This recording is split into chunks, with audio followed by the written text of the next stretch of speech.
I was basically rejected from all schools in round one.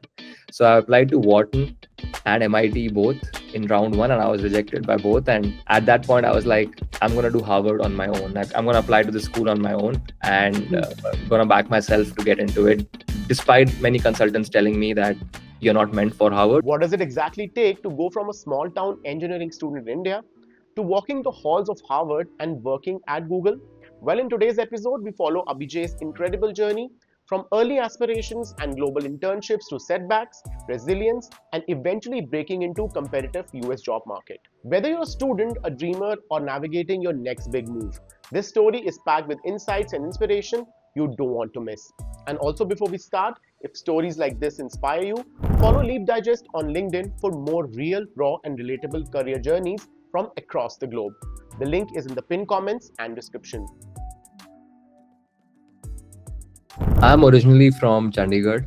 I did my undergrad from IIIT in Bangalore. I studied computer science, bachelor's and master's. So I did the 5 years integrated program. I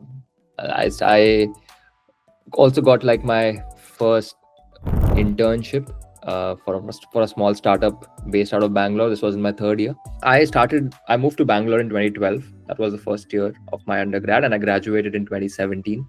The first summer internship was, I think it was in 2014, where I was working with a startup founder. They were building a ride-sharing app. The startup shut down, but I was I think I was the second or the third engineer on that team. So pretty fun journey of building. They were building basically a competitor to Ola. And that time Uber as well. So they were trying to build something similar, and that was a pretty, I would say, interesting experience, like being in India, Silicon Valley, and joining a startup which was trying to change the way ride sharing works. Like I just am very curious about stuff like how things work. So engineering for me was like a natural progression. Like I wanted to study math, and I wanted to study computer science specifically.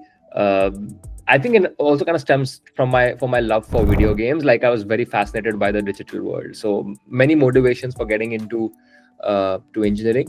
Specifically for this startup, like why I decided to join. I think it was more about building something new. That's something that always excites me, right? Like building something new that could potentially change the way things happen in status quo. I think that was my motivation for joining any company or any startup. Like, is like what you're joining, can it change the status quo? So I think that was the reason for joining the startup and working on it. It was something new for me. I had not worked in a startup before, so that was the first startup gig right in Bangalore. I would say it was about sometime in like 2015. So what happened in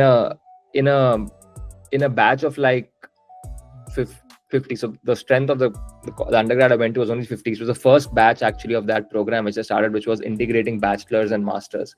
Till then, the college only had like the master's program. So what happened in the third year was when we were required by the curriculum to do an internship. I was among the only two who couldn't land a summer internship. So at that point, what happened was the professor came up with a research opportunity, that there is a research opportunity in this university in Australia, and would you be interested? So they set up some calls, and because I didn't have an internship, by default I was put into that bucket that you could be eligible for like applying for this. So I applied for that, and that required me to go to Australia and spend 3 months there. That was a pretty I felt like the life there was way more different, right? In terms of what they were working on, the exposure to research, and just like living abroad. That was pretty exciting for me. And I was like, would I want to explore this further? I was pretty much leaning towards it, that at some point I wanted to study abroad. So there was no US in the picture, but going abroad was there. Like I want to go outside India and explore more. So that was the motivation. So with the US, I think I decided that at some point, like I wanted to just move out of purely tech. I wanted to go into the managerial side of things. I thought MBA was a natural transition for that goal. And when you look at MBA, definitely the US comes up as just in terms of the education institutions that they have in the US compared to anywhere else in the world. I think, especially the MBA degree, I think it's far more advanced in terms of the professors, the network, and everything in the US, the VC ecosystem. I just felt US was a very natural fit towards my goal. And given my background in technology and my desire to actually get into the product space in a tech company in the US, like it US was a natural fit given how advanced they are in tech, right? So I think a lot of those reasons, like that Silicon Valley, the VC ecosystem, a strong educational pedigree of these institutions which have existed for 100 plus years, I think US was a natural choice at that point. I like, just like every other student, I think everybody wants to study at Harvard. So I also did like dream about studying at Harvard, and I was like, let's decide based on a few things that I would like to optimize for, right? So what I was trying to optimize for was any colleges that can help me land a role in product management. I think that was what I was optimizing for. And there were a few names which came up. So there was like Michigan Ross. That was something that was interesting because it has a very strong placement in product management. There was MIT Sloan, which of course, given the engineering school is so strong on tech, it kind of flows into the business school as well, has some advantages. So that was one segment of thinking of colleges focused exclusively on product. The other were more like focusing on just like bigger brands, because brands do open sometimes more opportunities than non-brands. So I was like, okay, let's target also the Harvard, Stanford, Wharton, the regular schools. And that was basically the decision-making process. Choose based on function and placement, and choose one on brand. So I made like a list of like 5 schools I wanted to apply to. Sadly, when I applied, I was basically rejected from all schools in round 1. So I applied to Wharton and MIT both in round 1, and I was rejected by both. And at that point, I was like, I'm going to do Harvard on my own. Like, I'm going to apply to the school on my own, and I'm going to back myself to get into it. Despite many consultants telling me that you're not meant for Harvard, you cannot, don't apply to the school, which is why I didn't apply to the school in round 1. I decided to back myself, and I was like, I'm going to give it all, and let's see where it goes. Which is pretty interesting, because if you think of my goals, right? My goal was to get into product and a top business school, and Stanford was the perfect fit, right? Like in terms of its location, in terms of its brand and everything. I never applied to Stanford simply because sometimes you let what others are saying take over your own self-belief, and you're like, I can never get into Stanford. So I never applied to Stanford, but I don't have any regrets. I got into Harvard in the round 2 when I applied. So that's a like a little bit of a story. The job market when I was graduating was pretty bad, and like I said in the segment on cultural shock, which I was talking about, there is no companies that come and visit you. You reach out to the companies. So companies, of course, were not replying back, and it was a tough time, like, to figure out how to get even the first interview.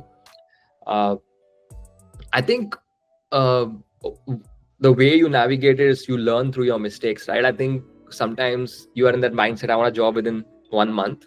I think that's a pretty wrong mindset to have, because once you like time yourself, you only increase the pressure that you have to get that job. So I think what worked for me was giving myself time, like giving myself, let's say, a whole like 6 months of recruiting time, and then learning from my own mistakes. Like, for example, I was cold emailing some of potential hiring managers on LinkedIn in a way that I realized later was not the right way to cold email them. So I talk about that also in my webinar, which I hosted just like last week. But the idea was to like just learn from my mistake and improve it and make it better, like in my next outreach. And I saw results coming through after that. The second was, of course, using Gen AI for the job search. I think with all these like LLMs, you can actually like make yourself 10x more productive to reach potential employers, and then using that AI to your advantage, I think was a game changer as well for me to making sure that I could reach the right people who were hiring. The third was just like interview prep. I think over time you get better with interviewing, so don't be too harsh when your first interview doesn't go that well. I think I failed my first interview so bad that I don't want to recall the first day I was interviewing for the first interview that I had. So I think you learn from your mistakes, and if you are able to use these resources to your advantage, you can navigate the job market. But in general, the sentiment right now also is that the job market is bad. Employers are not hiring that much. All true. We are going through a rough time in terms of the economy, and hopefully that gets better over the next year. Honestly, I treated the Google interview as preparation ground. Like, I was like, I know this is like not gonna happen. Like, even applying to Google, I didn't know that it would actually happen because it was a really long shot. I thought once I got the Google interview, I was like, and I got Google interview, and this was, I think, third month into my search, and I was like, I don't think I'm fully prepared. So I'm not gonna be too harsh. I'm gonna take this as an interview that will help me land other interviews. So I'm gonna like see how this process goes and take it as like I won't join Google. The reason was because I had applied to Google India, and I was not sure if I would want to move back to India immediately after my MBA. So I had very like low stakes in my mind. Like I was like, I don't wanna. I'm not gonna be taking this offer. So I was like going to the interview pretty chill. I remember I was still watching. There was a 2020 match going on that day when I had my Google interview. It was India was playing England in the T20 World Cup. And I went to the Google interview like 3 minutes late because I think Bumrah was bowling. The match wasn't over. So that was how chill I was about the entire interview. I was in my shorts and I just went into the thing, and I was like 3 minutes and I said sorry to the interviewer. Sorry, I had a little bit of time setting up the call. So that was me going into the interview for Google because I was sure I don't want to take this up in the future. It was just like a practice interview for me. And then basically once you go into some interview where you have like no stakes, you're like, I'm just gonna be myself, like what I was talking about, and not saying things they want to hear, but things I want to talk about and showcase my strength. I think it kind of like worked out pretty well. I can tell you about the process. So it's like you're given this template, you're given like this handbook of like 6 top questions that 6 rounds that you're gonna have, and what each round will cover, right? Product analytics, product design, product strategy, leadership, Googliness. They give you like these big buckets of what is going to be asked. And the interesting thing about Google's interview is till today, I don't even know the names of the people who interviewed me. And in any of the Google interview invites that you get, they never reveal the name of the interviewer before the interview. And I think the Google interview process is very fair. You typically don't get interviewed with the same people who you'll be working with because they have a bias to hire you. So my interview, I had somebody from like Switzerland interview me, I had somebody from London interview me, I had somebody from US interview me. So I had this like, and everybody was different, testing different things. The overall interview, I would say, for Google is challenging. Like they would definitely push, but also they keep you at like, they make you very calm before the interview process, and I think they deal with it very professionally. I think it's the best. Like among all the companies I interviewed with, I felt like Google's interview process was the best handled from a recruiter perspective, from an interviewer's perspective, and making sure that you have everything that you need. So I think I would give 10 on 10 to Google for the interview. It was one of the tough times, right? Like and if you're from Harvard, the pressure I think is even more, right? Like imagine all relatives back or friends back are like, oh, you are from Harvard and didn't get a job. You know, that kind of a narrative starts coming up, and there's pressure, right? There's pressure from your there's a social pressure which I was talking about. There's also like a pressure from your legality perspective. If you don't find a job within 90 days, you have to leave the country. That's how it is for international students if you're studying, right? So there's real time bomb kind of pressure which is there on you. So the way I think about it is right, like if when I was like entering this process of how do I handle this setback and what's my mentality going to be. So I made it a point that I started off saying that it's not going to happen in a month. It's going to take time. So give yourself a time. People always want to go for the golden fruit, like just let me get that job at Google. But what people don't realize, so if you see from my LinkedIn, I actually didn't get the job at Google first right off of my graduation. I actually did a summer internship, which I knew that, hey, this is just an internship. We have very limited positions, so we cannot guarantee that this will be converted. And what happened was when I joined that internship, it was in Gen AI. I was a product manager. After the end of the summer internship, basically that opened the door to the next thing. I started getting more interviews because I had done an internship in the Gen AI space. Like people just like people just underestimate how long it takes for somebody to become an expert in a field, right? Like if you I just had like Gen AI experience for 2-3 months, and people were like, oh, this person was about Gen AI, let me interview them. The same thing in Apple, I worked at ads, and all interviews I got were mainly around ads, because people were like, oh, he's worked for 3 months in ads. So just people just assume if you've worked for 2 months on something, you're an expert on that, and the bar for becoming an expert on something is really low. Like, at least I think how the recruiters think, right? So, but that's what I thought, that hey, I'm not an expert in Gen AI, why are they giving me interview calls? But everybody I was interviewing, like all the calls I got were either in Gen AI or in the ad space, simply because I had 2 months of work experience in that. I couldn't justify that to myself. Like, how can they think of this person? And I was only getting those calls for some reason. So that's like something very interesting, where somebody, if you build a niche, even for some time in an area, you're already better than 90% of the people at it. Like, that's how the stats work. So people are like, oh, this person, he knows more than others who are interviewing for this role. Let me just interview this person and save my 3 months of time of training the other person. It's crazy how doors open up. So the thing I was telling you about, I didn't get the job at Google immediately. I just took an internship, which I was told very less likely chance that will convert. So I took up a summer internship. That opened the doors for a job, that multiple interviews. Finally, after that, I had like five options to choose from. I got an offer from Physics Wala to join and be the first employee in the US and lead the expansion. That was a role. Of course, then there was TikTok, there was Google, there's a company called C3.ai.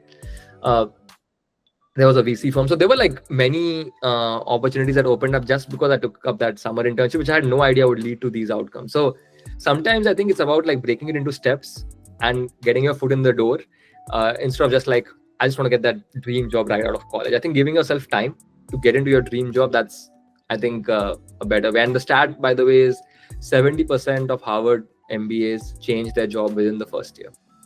So nobody really knows what they want to do actually. Abhijay's journey from engineering in India to interning in Australia, facing rejections, and eventually walking the halls of Harvard and working at Google is a powerful reminder that success is rarely a straight line. Want to hear more stories like this? Head over to Leap Digest's LinkedIn page for more real journeys, bold decisions, and global careers that inspire.